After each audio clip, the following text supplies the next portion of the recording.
Hi, I'm Julie Westrich. I'm the K-3 librarian here in West Irondequoit, and I just wrapped up my one-year tenure as the 2023 Iditarod Teacher on the Trail.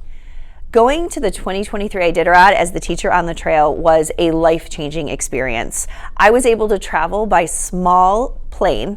They got smaller as the trip went on. I started out with about 10 people and wound up on my final flight with just me, the pilot, and a dog, to 6 very remote Iditarod checkpoints across the state of Alaska.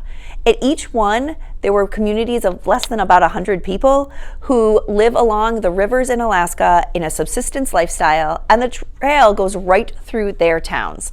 I got to meet students that go to schools with less than 10 people. I got to try a variety of amazing foods, things like muskox, caribou, moose stew, tundra blueberries.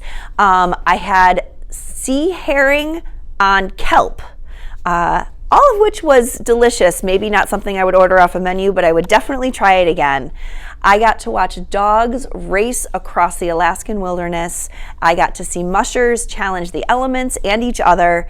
And at the end, I got to walk out on the Bering Sea in Nome and witness the finish of the 2023 Iditarod, where champion Ryan Reddington came across the finish line first. And if you know that name and you know anything about Iditarod, yep, he's the grandson of Iditarod founder Joe Reddington Sr. So finally, after 51 years, the Iditarod trophy came back home to the Reddington family. I was gone for a month total in Alaska, but the first 2 weeks I spent mostly in urban areas like Willow and Anchorage, talking to students and talking with other teachers about the race.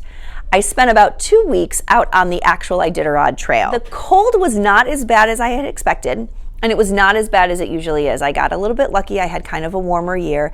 The coldest it ever was about -20.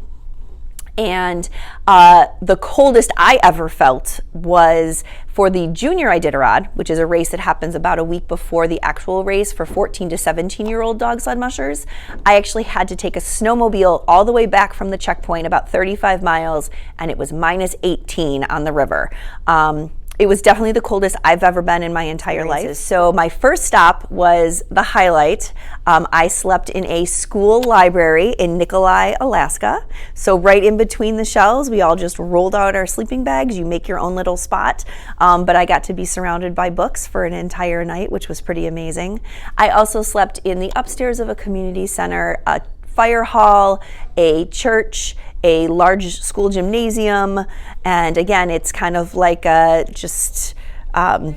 just lined up. You just throw your sleeping bag out and you make your own space, and you understand that you're going to be sharing this with a whole bunch of different people, but you make friends fast.